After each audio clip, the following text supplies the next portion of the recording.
मोदी की नीति आयोग की रिपोर्ट कह रही है कि योगी आदित्यनाथ की सरकार है, बीजेपी की सरकार है, मोदी प्रधानमंत्री, योगी मुख्यमंत्री और भारत में तीसरे सबसे ज्यादा गरीब लोग किसी प्रदेश में रहते हो तो उत्तर प्रदेश में रहते हैं। मुबारक हो योगी, क्या सरकार है।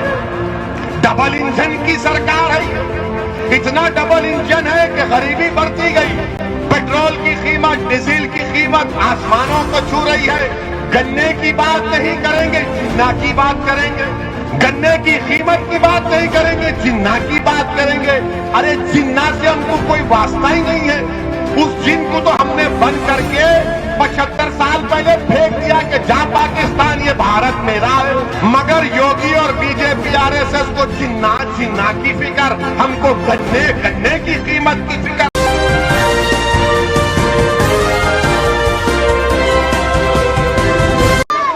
अस्सलाम वालेकुम व रहमतुल्लाहि व बरकातुहू। मोहतरम जनाब शौकत अली साहब, सदर कुल हिंद मजलिस इत्तेहादुल मुस्लिमीन उत्तर प्रदेश, डॉक्टर अब्दुल मन्नान साहब जो उतरौला विधानसभा से मजलिस इत्तेहादुल मुस्लिमीन के उम्मीदवार हैं, मजलिस इत्तेहादुल मुस्लिमीन के रुकने पार्लिमान मोहतरम जनाब सैयद इम्तियाज जलील साहब, साबिका रुकने असम्बली मुंबई जनाब वारिस पठान साहब, मजलिस इत्तेहादुल मुस्लिमीन के कौमी तर्जुमान मोहतरम जनाब सैयद आसिम वखार साहब, शहनशीन पर तशरीफ फरमा हमारे जिले की खवातीन की सदर मोहतरमा शाइस्ता जबीन साहिबा, जिला सदर मोहतरम जनाब जैद निजामुद्दीन साहब,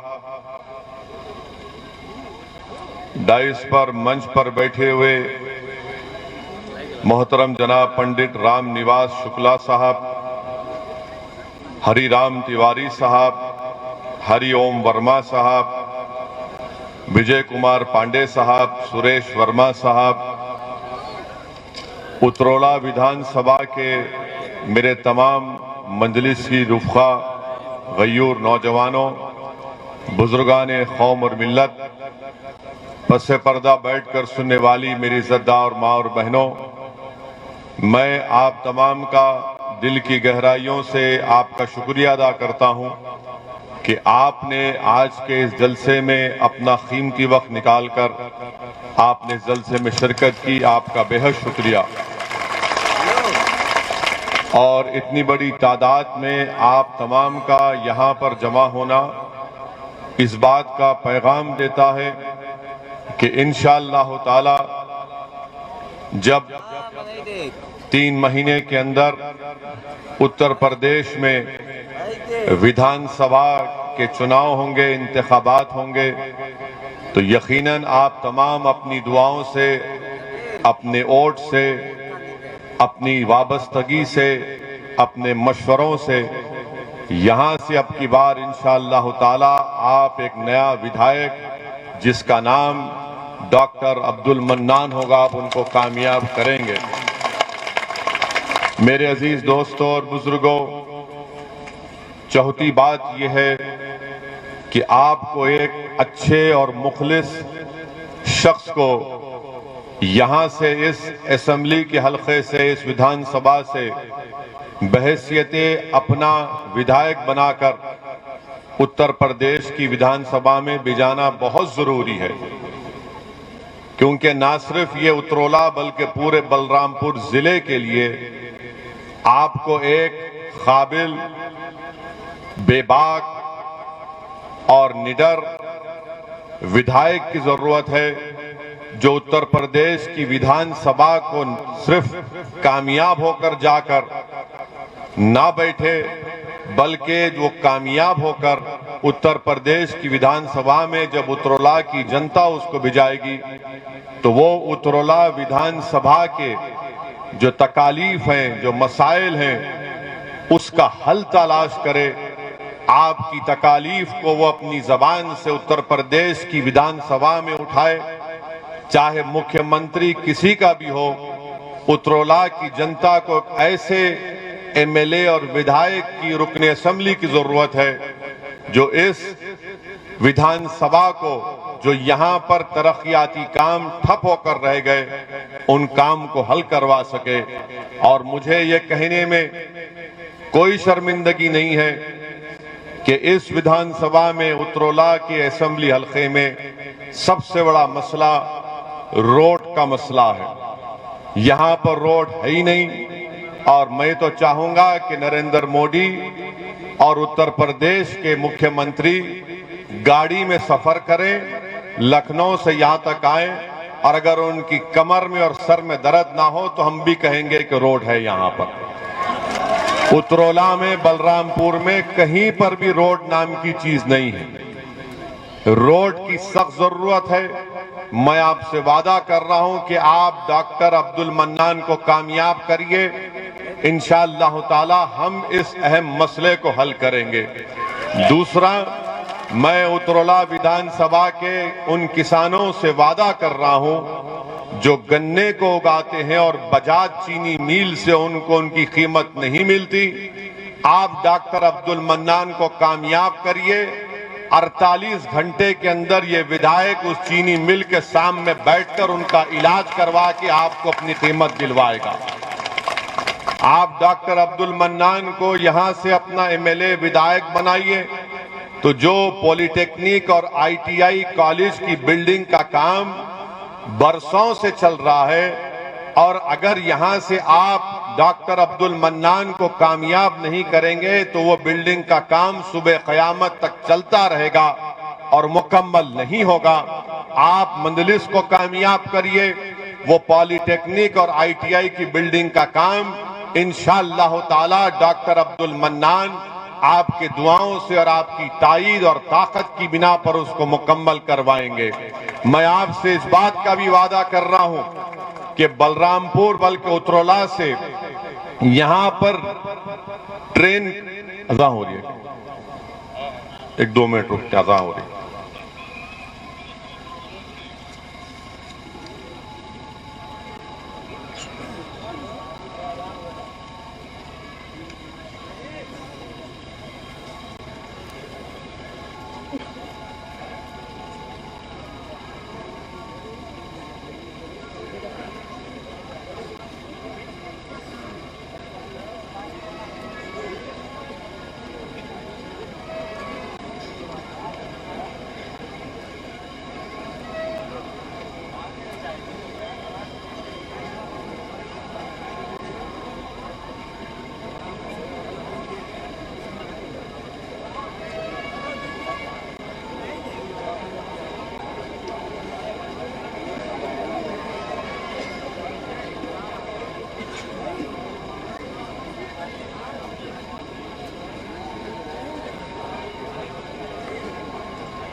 बिस्मिल्लाहिर्रहमानिर्रहीम। मैं आपसे अर्ज कर रहा था कि इस विधानसभा में रेलवे लाइन नहीं है। बीजेपी ने वादा किया था कि उत्तरोला से बलरामपुर होते हुए बहरेज तक एक रेल की लाइन डाली जाएगी, मगर वो काम नहीं हुआ। मैं आपसे वादा करता हूं कि इंशाअल्लाह ताला पार्लियामेंट के इस सेशन में मैं या इम्तियाज जलील साहब इस बात को पार्लियामेंट में उठाएंगे कि उत्तरेला से एक रेलवे की लाइन का काम शुरू किया जाए। गैजनवाह में यहां से रेलवे स्टेशन 28 किलोमीटर दूर है और नहीं मालूम 5 साल में बीजेपी ने क्या किया। 6.5 साल में मोदी ने एक रेल की लाइन उत्तरोला से बहरेज तक नहीं डलवाई, मगर दिखाते हैं, वादा करते हैं, बड़े बड़ी हथेली में जन्नत दिखाते हैं। मेरे अजीज दोस्तों और बुजुर्गों, मैं आपसे वादा कर रहा हूं कि उत्तरोला में यहां पर अस्पताल की सख्त जरूरत है। अगर आप डॉक्टर अब्दुल मन्नान साहब को अपने वोट से कामयाब करेंगे तो इंशाअल्लाह ताला जो आपको अपने बीमार पेशेंट को, अपने बीमार रिश्तेदारों को गोंडा या लखनऊ ले जाना पड़ता, अगर आप एक अच्छे और सच्चे विधायक को कामयाब करेंगे तो मुझे यकीन है कि डॉक्टर अब्दुल मन्नान पूरी मेहनत और जुस्तजू करके उत्तरोला में भी एक आलीशान गवर्नमेंट का अस्पताल यहां पर तामीर करवाएंगे, क्योंकि डॉक्टर साहब खुद एक डॉक्टर हैं और वो खुद इस बात से बखूबी वाकिफ हैं कि कैसे यहां पर खास तौर से गरीब आवाम को कितनी तकलीफ पहुंचती है जब उनके कोई अजीज व क़ारिब या फिर उनके भाई या बहन या उनके वालिद या वालदा बीमार होते हैं। मेरे अजीज दोस्तों और बुजुर्गों, मैं आपसे वादा कर रहा हूं कि डॉक्टर अब्दुल मन्नान साहब को आने वाले असेंबली के इलेक्शन में आप कामयाब करिए। जब यहां पर सैलाब का इतना बड़ा मसला आता है, पानी आ जाता है, कोई आवाज उठाने वाला नहीं है। मेरी आप तमाम से गुजारिश है कि इन अहम मसलों के ऊपर आप अपनी नजर रख के अपने वोट का सही इस्तेमाल करिए, क्योंकि विधायक का काम यह होता है कि वो सिर्फ असेंबली में जाकर अंधा या गूंगा ना बन जाए, बल्कि अपनी आवाज को उठाए, अपने क्षेत्र के, अपने हल्के के, कॉन्स्टिट्यूंसी के लोगों की तकालीफ को उठाए। आपने बीजेपी को वोट तो दे दिया, 300 उनके एमएलए विधायक बनाए, रुकने असेंबली को मुंतखब किया, मगर वो सरकार जो उत्तरोला में यहां पर सबसे कम पढ़े लिखे लोग रहते हैं, लिटरेसी रेट, ये एजुकेशनली बैकवर्ड जिला है और यहां पर मुसलमान सबसे कम पढ़े लिखे हैं। आप बताइए, क्या आप अपना वोट का सही इस्तेमाल करेंगे या फिर आप उस झूठे और उन तमाम बकवास बातों में आकर हमको हमेशा खास तौर से मुसलमानों को यह कहा जाता है कि आप अपने वोट का सही इस्तेमाल करो। अब जब असेंबली का इलेक्शन करीब आ रहा है तो ये जो हमारे मुसलमानों के दरमियान में जो इन बड़ी बड़ी पार्टियों के दल्ले हैं, वो आपके दरमियान में आकर मुसलमानों से शैतान जिस तरह एक इंसान के कान में खुसखुस करता है, उस तरह आकर कहेंगे कि भाइयों, ये इलेक्शन हमारी जिंदगी मौत का इलेक्शन है। अपने वोट का इस्तेमाल ओवैसी के हक में मत करो, वरना वोट का इस्तेमाल अगर ओवैसी के पार्टी के हक में करोगे तो वोट डिवाइड हो जाएगा। मैं उन तमाम लोगों से कह रहा हूं, तुम इब्लीस की तरह कानों में जाकर ये मत पढ़ो, बल्कि आओ हमसे बात करके बताओ हमको, हम तुमको दलील देंगे, दलाइल की बुनियाद पर हम इनको बता देंगे कि मुसलमानों के वोट की वजह से बीजेपी नहीं जीत रही है। बीजेपी अगर मुल्क में 2 मरतबा नरेंद्र मोदी भारत के प्रधानमंत्री बने हैं और उत्तर प्रदेश में अगर बीजेपी की सरकार बनी है और अगर उत्तर प्रदेश में 2014 में समाजवादी, बीएसपी, कांग्रेस नाकाम हुई और बीजेपी के 70 के करीब 2014 में उनके एमपी कामयाब हुए और 17 में समाजवादी और कांग्रेस ने मिलकर इलेक्शन लड़ा, तब भी 300 असेंबली सीट पर बीजेपी कामयाब हो गई। 19 का इलेक्शन आया पार्लियामेंट का, 2019 का, तो समाजवादी और बीएसपी मिलकर लड़े, तब भी सिर्फ 15 लोकसभा की सीट पर कामयाबी हासिल करे। बाकी पार्लियामेंट की सांसद की सीटों पर बीजेपी कामयाब हो गई। मैं आपको बड़ी ईमानदारी से कह रहा हूं और पूरी जिम्मेदारी के साथ आपसे कह रहा हूं कि 2014 में भी भारत के मुसलमानों में सिर्फ 8% मुसलमानों ने बीजेपी को वोट दिया था और 2014 में नरेंद्र मोदी को 34% हमारे हिंदू भाइयों ने वोट दिया था और जब 2017 के असेंबली के उत्तर प्रदेश के इंतखाबात आए तो 40% हमारे हिंदू भाइयों ने बीजेपी को वोट दिया। जब 2019 के पार्लियामेंट के इलेक्शन आए तो उत्तर प्रदेश में 75% हमारे हिंदू भाइयों ने बीजेपी को वोट दिया। 2019 में 75% मुसलमानों ने समाजवादी और बीएसपी को वोट दिया, तब भी उनके 15 जीते। मैं उत्तरोला के उन तमाम जिम्मेदारों से अर्ज कर रहा हूं, खास तौर से जहां पर जो सेकुलर जहन रखने वाले हमारे हिंदू भाई और बहन हैं, हमारे दलित और ओबीसी भाई और बहन हैं, हमारे मुसलमान हैं, मैं उनसे कह रहा हूं कि ये आदादो शुमार है, ये रिकॉर्ड मैं आपके सामने रख रहा हूं। फैसला आपको करना है। अपने वोट को जाया मत करो।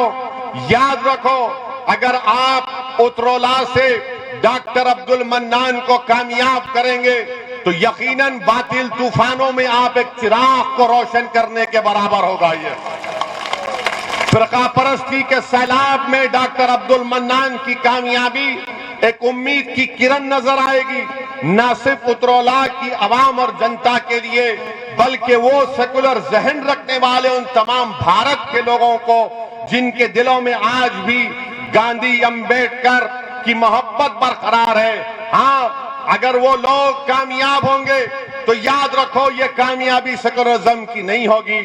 आपको और मुसलमानों को खास तौर से ये कहा जाता है कि सेकुलरिज्म को बचाना है, सेकुलरिज्म को बचाना है। मैं इनसे पूछना चाहता हूं, क्या सेकुलरिज्म को बचाना सिर्फ भारत के मुसलमानों की जिम्मेदारी है? क्या सेकुलरिज्म को बचाना हिंदुओं की जिम्मेदारी नहीं है? क्या सेकुलरिज्म को बचाना 9% यादवों की नहीं है? 9% यादव है और 2-2 मर्तबा उनका मुख्यमंत्री बन जाता है। क्या सेकुलरिज्म को बचाना हमारे दलित भाइयों की जिम्मेदारी नहीं है? क्या सेकुलरिज्म को बचाना हमारे ओबीसी भाइयों की जिम्मेदारी नहीं है? क्यों नहीं ये सब लोग मिलकर इनसे कहते हैं कि सेकुलरिज्म को बचाओ, मगर सेकुलरिज्म को बचाना सिर्फ मुसलमानों के गले में जिम्मेदारी डाल दी जाती है। हमारे गले में सांप डाल दिया जाता है और हम इस सांप से बचाने की अपने आप को कोशिश करते हैं। ये सांप हमको ही डसता है, उनको नहीं डसता। हम बर्बाद होकर रह गए। 60 साल भारत के मुसलमानों ने सेकुलरिज्म के नाम पर इन तमाम नाम निहाद सेकुलर पार्टियों को वोट दिया। बताओ क्या हासिल किया आपने? बताओ मुसलमानों, बताओ आपने क्या हासिल किया? आपने समाजवादी को इख्तियार दिया, मुलायम सिंह यादव को मुख्यमंत्री बनाया, आपने वोट दिया, अखिलेश को मुख्यमंत्री बना दिया, आपने बहन मायावती को मुख्यमंत्री बनाया। उससे पहले बरसों आपने लोकदल और कांग्रेस को वोट दिया। अरे बताओ, क्या तुम्हारे पास कोई तरक्की हुई? क्या तुमने कुछ हासिल किया?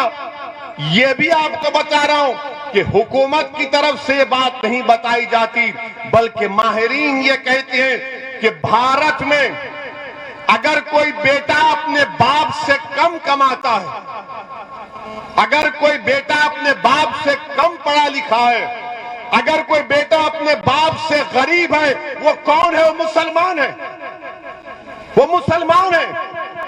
और मैं सच्चाई के साथ आपसे कह रहा हूं, अपने घर में अपने बेटे को देखो, कहां है तुम और कहां है तुम्हारा बेटा?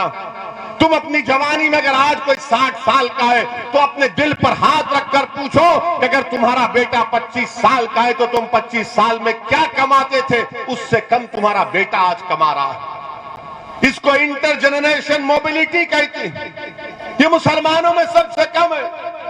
सबसे उत्तर प्रदेश में सिर्फ 2% मुसलमान ग्रेजुएट होते हैं, सिर्फ 2%। उत्तर प्रदेश में सबसे ज्यादा बच्चे और बच्चियां स्कूल के बाहर है, मुसलमान है। कौन इसका जिम्मेदार है? ओवैसी जिम्मेदार है? कौन जिम्मेदार है इसका? इसका जिम्मेदार आप हैं, क्योंकि आपको धोखा दिया गया।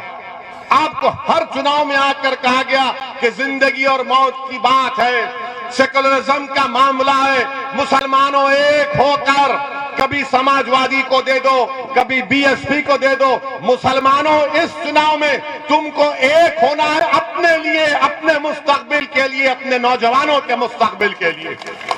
आपने हमेशा वोट दिया इन पार्टियों को, मगर क्या तुमने कभी वोट दिया अपने आप को?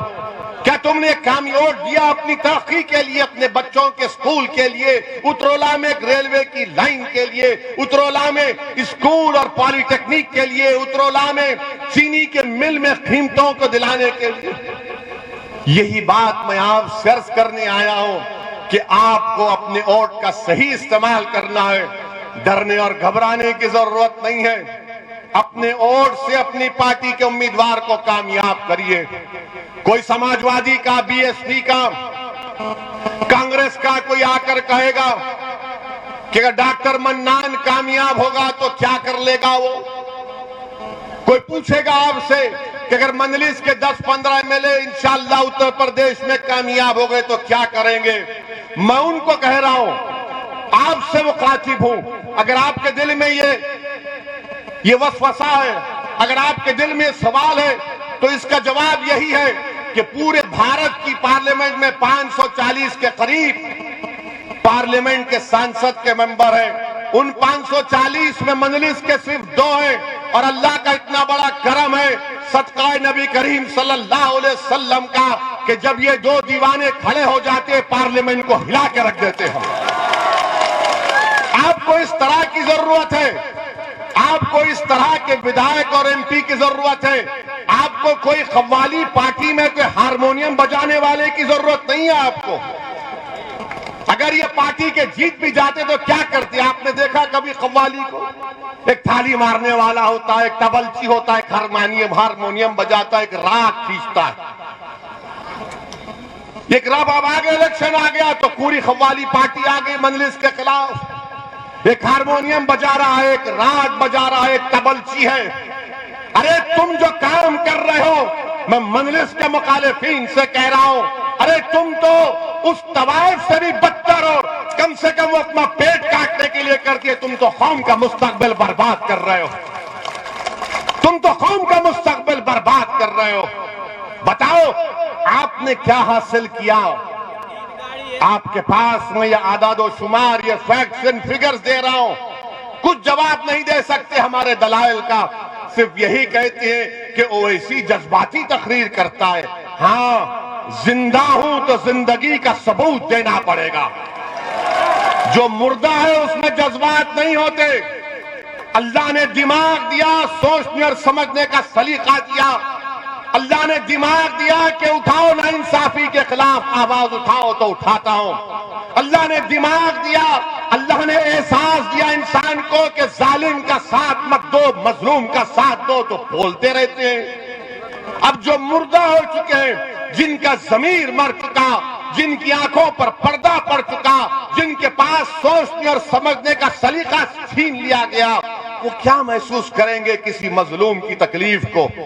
वो सिर्फ इलेक्शन में आकर कहेंगे कि सेकुलरिज्म को बचाओ, वोट को टूटने मत दो, इनको कामयाब करो।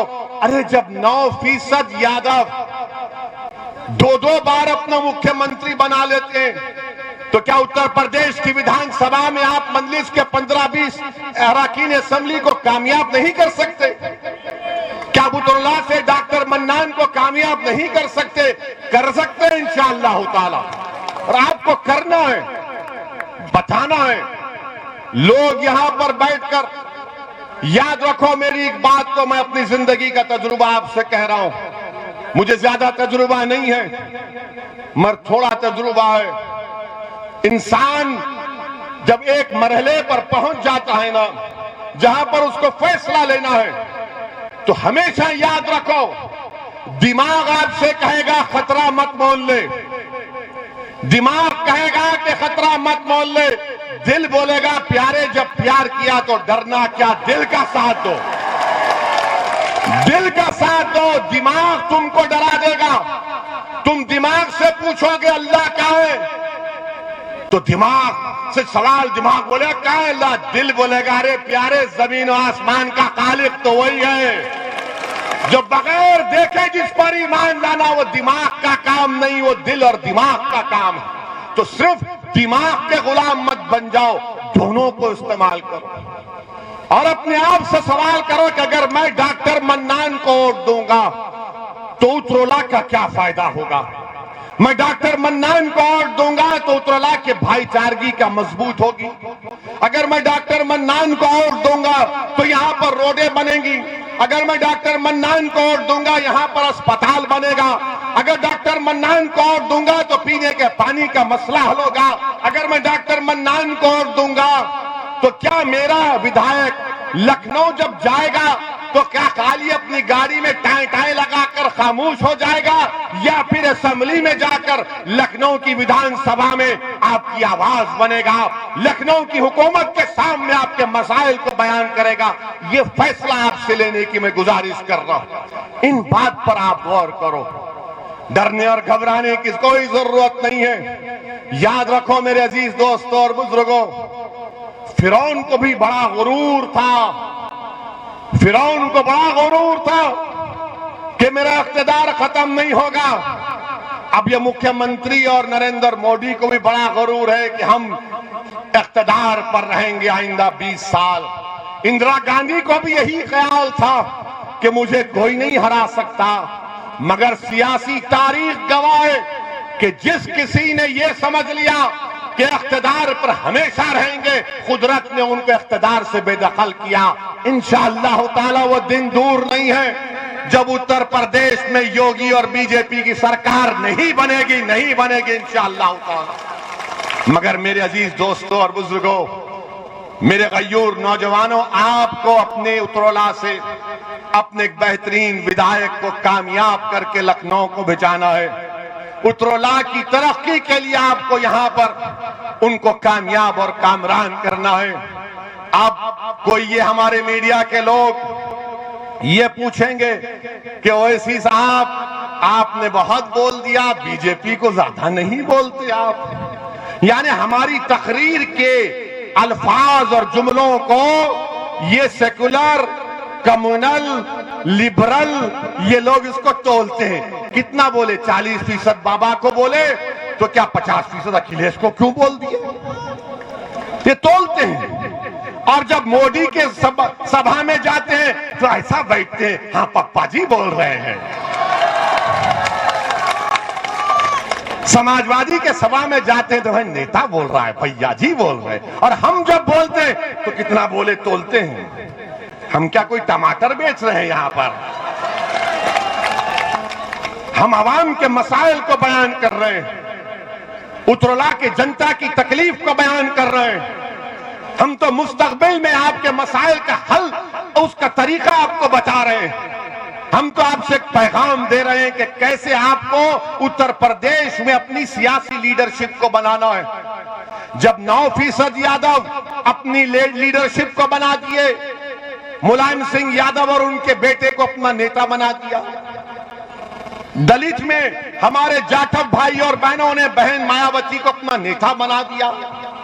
कुर्मियों ने अपनी लीडरशिप वो अनुप्रिया पाटिल को बना दिया। आगरा के बाघेलों ने अपना नेता बाघेल साहब को बना दिया। ठाकुरों ने बाबा को अपना लिया। सबने अब ब्राह्मणों की एक पॉलिसी है। आप बताइए, अगर इसमें अगर कहीं पर कोई नजर नहीं आता तो मुसलमान है। बताओ आपका नेता कौन है, बताओ तुम्हारा नेता कौन है। मेरा नाम मत लो, अपने दिल से सवाल करो। मैं आपसे पूछ रहा हूं, बताओ मुसलमानों का उत्तर प्रदेश में नेता कौन है? कौन है तुम्हारा नेता जो तुम्हारी विधानसभा में तुम्हारी आवाज को उठाएगा? कौन है मुसलमानों का नेता उत्तर प्रदेश से? बताइए आप। क्या आप इसी तरह नहीं है बोलेंगे या बनाएंगे? क्या उत्तरोला में बनाएंगे या पूरे यूपी में बनाएंगे? आपको पूरे यूपी में बनाना है, इसमें कोई गलती नहीं होगी। इससे भारत की जमहूरियत मजबूत होगी, उत्तर प्रदेश की जमहूरियत मजबूत होगी। कैसे होगी? जब तमाम समाज ने अपना नेता बना लिया, अपनी लीडरशिप बना ली, और हम नहीं बना पाए। क्यों नहीं बना पाए? क्योंकि हमने हमेशा इन धोखेबाजों पर भरोसा किया जिन्होंने हमको हमेशा धोखा दिया। मेरे अजीज दोस्तों और बुजुर्गों, उत्तर प्रदेश के ये विधानसभा के चुनाव, आपको उत्तर प्रदेश के मुसलमानों से मेरी अपील है कि अपनी सियासी लीडरशिप को बनाइए। डरने और घबराने की जरूरत नहीं है। अभी आपने सुना इम्तियाज जलील ने क्या कहा था। औरंगाबाद महाराष्ट्र में 22-23 साल से शिवसेना का एमपी था। जब इम्तियाज जलील इलेक्शन लड़ने आए मेरे पास, तो मैंने कहा इम्तियाज साहब दोबारा सोच लो। तो इम्तियाज साहब ने कहा नहीं साहब, मैं सोच कर आया हूं, मुझे लड़ना है पार्लियामेंट का इलेक्शन। और इम्तियाज जलील कोई खानदानी सियासतदान नहीं है। इनके वालिद जलील साहब औरंगाबाद के एक मशहूर डॉक्टर थे, अल्लाह उनकी मग़फ़िरत करे। इम्तियाज जलील 25 साल का जर्नलिस्ट था। मुझसे आकर कहा कि मुझे लड़ना है। मैंने कहा सोच कर आकर बोलो। बोले नहीं साहब, सोचना नहीं है, आप मुझे अपना फैसला सुनाइए। मैं औरंगाबाद के तमाम मजलिस के जिम्मेदार आए, मैं उनकी जिद और उनके जज्बे को देखकर उनके सामने कहा जाओ और इलेक्शन लड़ो। 23 साल के शिवसेना के एमपी को इम्तियाज जलील ने हराकर वहां से मजलिस को कामयाब किया। क्यों किया? क्योंकि एतमाद था, भरोसा था, लड़ने का जज्बा था। अब उतरोला की आवाम को भी अपने दिलों में एतमाद को बहाल करना, एतमाद को मजबूत करना है कि डॉक्टर मन्नान हमारा भाई है, हमारा बेटा है, हमारा खादिम है, हमारा गुलाम है। जब पुकारेंगे तो दौड़कर आपके दरमियान में आएगा। यह फैसला आपको उतरोला में करना है। अगर आप अपने अज़म और हौसले को बुलंद रखेंगे तो याद रखो, हम कोई चीज को भी हासिल कर पाएंगे। इंसान अगर अपने अज़म और हौसले को पुख्ता रखेगा तो कोई दुनिया की ताकत उसको रोक नहीं सकती। अल्लाह ने इंसान को बहुत बड़ी ताकतवर चीज दी है, उसको जिद दी है। जब आप जिद में आ जाएंगे कि नहीं उतरोला से यहां पर सिर्फ मजलिस कोर्ट पड़ेगा, उतरोला की जनता की भलाई के लिए डॉक्टर अब्दुल मन्नान को कामयाब करेंगे, तो यकीनन इंशाअल्लाह ताला डॉक्टर अब्दुल मन्नान यहां से आपका विधायक बनकर लखनऊ को जाएगा इंशाअल्लाह। मेरे अजीज दोस्तों और बुजुर्गों, बीजेपी की सरकार है। योगी कहते हैं हमने ये कर दिया, मोदी कहते हमने वो कर दिया। आपको मालूम अभी नोएडा में जीवर एक मुकाम पर एक नया एयरपोर्ट का संगे बुनियाद देश के वजीर आजम प्रधानमंत्री ने किया। ये बीजेपी वाले कितनी बड़ी चोरी करते हैं देखो आप। क्या किए? नोएडा में जो एयरपोर्ट का संगे बुनियाद रखा गया, तो इन्होंने सोशल मीडिया पर बीजिंग के एयरपोर्ट की फोटो डालकर कहा नरेंद्र मोदी इस तरह का एयरपोर्ट बना रहे हैं। यानी चीन का एयरपोर्ट की फोटो डालकर यह बता दिया कि मोदी जी इस तरह का एयरपोर्ट डाल रहे हैं। चीन बोलना पड़ा, अरे बीजेपी वालों ये हमारा एयरपोर्ट है, तुम कहां से तस्वीर ला लिए? यानी कितना झूठ बोलते हैं, यानी झूठ की फैक्ट्री है ये। बीजेपी झूठ को पैदा करती और ऐसा पेश करती कि सच यही है। बीजेपी भारत की जनता से कह रही है कि सच्चाई की तहकीक मत करो, झूठ को सच मान लो और उगल लो, इसको निगल लो। एयरपोर्ट की फोटो भी चीन की डाले, और वो चीन भारत की सरजमीन में, लद्दाख में, डेप्सांग में, डेमचाक में, हॉट स्प्रिंग में चीन भारत की जमीन पर बैठा हुआ है। और इन लोगों को जरा सी भी शर्म नहीं आती कि फोटो डालना था तो कम से कम भारत के किसी अच्छे एयरपोर्ट की डालना था। उठाए तो उठाए, चीन की उठाए। हाय मोदी जी, कितनी मोहब्बत है चीन से आपको, कितनी मोहब्बत है देश के प्रधानमंत्री को। और बाबा के बारे में जितना बोला जाए कम है। आज टीचर्स एलिजिबिलिटी टेस्ट था, टीईटी टेस्ट था। 18 लाख बच्चे और बच्चियां उस इम्तिहान की तैयारी कर रहे थे। 1 रात पहले यानी कल रात अपने सेंटर पर जाकर कड़कड़ाती ही सर्दी में सेंटर के बाहर लेटकर बैठे थे रात भर, मगर जब सुबह इम्तिहान हाल में गए तो मालूम हुआ कि योगी आदित्यनाथ की सरकार में टीईटी का पेपर लीक हो गया। इम्तिहान का पेपर बाबा लीक हो गया और वो बच्चे जो महीनों से तैयारी कर रहे थे गरीब परिवार के, उनसे कहा गया कि अब दोबारा आइंदा महीने इम्तिहान होगा। बीजेपी वालों, तुम एक इम्तिहान का पेपर नहीं बचा सकते, तुम उत्तर प्रदेश के गरीब को क्या बचाओगे? एक इम्तिहान का पेपर बीजेपी नहीं बचा पाई, वो भी लीक हो गया। बाबा, ये ठोक दो की पॉलिसी में पेपर कैसा लीक हो गया? बताओ योगी आदित्यनाथ, तो आप तो कहते हैं ठोक देंगे, नाम बदल देंगे। अब बाबा बोलेंगे कि टीटी का नाम बदल देता हूं, पेपर लीक नहीं होगा। हर जगह नाम बदल देंगे, अरे पेपर लीक हो गया। 20 लाख बच्चे और बच्चियां जो आज प्राइमरी अपर प्राइमरी का इम्तिहान लिख रहे थे, टीचर्स का इम्तिहान, वो पेपर लीक हो गया। ये कौन सी सरकार है बीजेपी की जो गरीब नौजवानों को इतना मायूस कर देती? और फिर मेरे अजीज दोस्तों और बुजुर्गों, आपको मालूम कि उत्तर प्रदेश में गाय की बहुत इज्जत है, मुसलमान की नहीं है। गाय को इंसान से बड़ा इज्जत दी जाती है। ये मैं जिम्मेदारी के साथ कह रहा हूं। हमारे मंच पर हमारे पंडित राम निवास शुक्ला जी बैठे, हम उनके बाजू बैठे। अब टीवी वाले पूछेंगे ये ओवैसी बाबा के बाजू कैसे बैठ गया? ये बाबा में वो बाबा में जमीन आसमान का फर्क है। ये बाबा के दिल में इंसानियत से मोहब्बत है। ये बाबा के दिल में हर मजहब से मोहब्बत मानने वाले से मोहब्बत है। वो बाबा में मामला उल्टा है उनका। और ये बाबा नाम नहीं बदलना चाहते, ये बाबा ठोक दो की नहीं, ये दिल से लगाने की बात करते हैं। आपको मालूम के 2018 में लक्ष्मणपुर गांव बलरामपुर जिले में सितंबर 2018 में ये जो अपने आप को गाय का रक्षक मानते हैं, वो एक शख्स को पीटना शुरू कर दिए, खूब मारना शुरू कर दिए।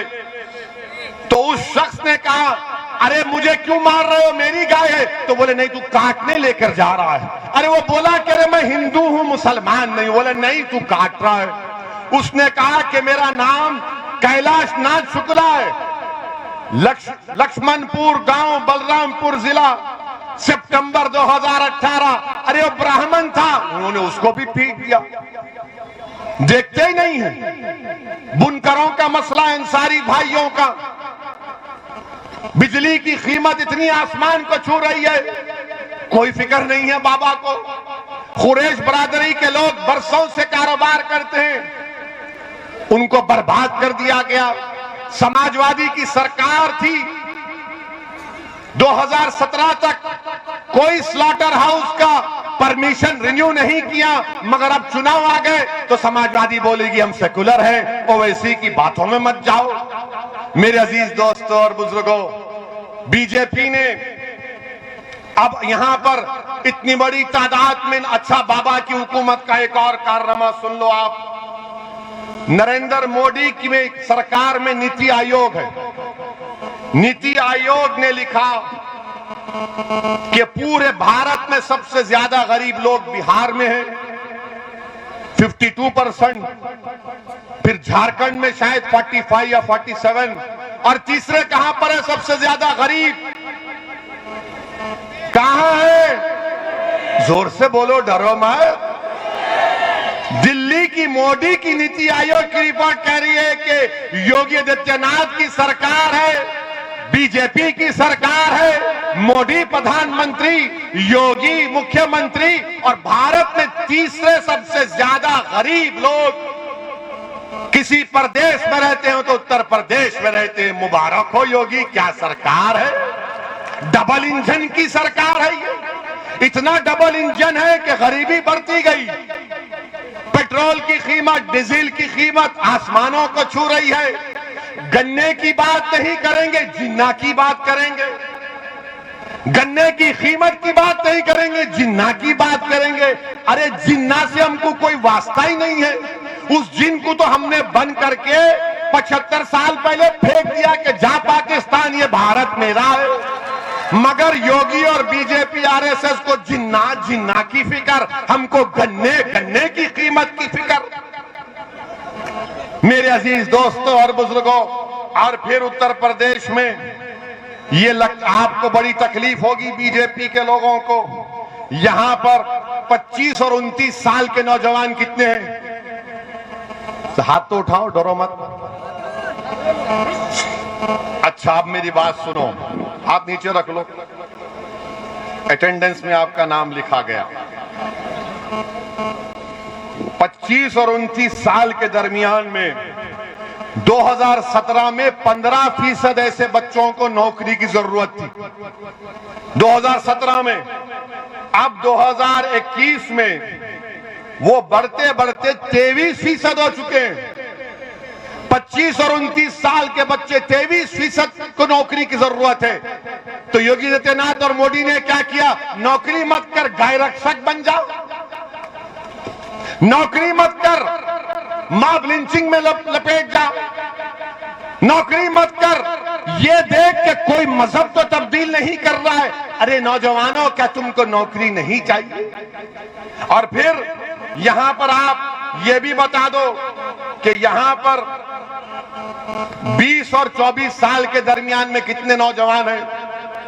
20 और 24 साल के दरमियान में मैं आपको एक बुरी खबर सुना रहा हूं। मैं आपको एक बुरी खबर सुना रहा हूं। 5 साल पहले 23% 20 और 24 साल के बच्चों को नौकरी की जरूरत थी, वो बढ़ते बढ़ते अब 31% हो गया, 31% हो गया। बताओ मोदी जी, ये कौन सा डबल इंजन है? चलता ही नहीं है।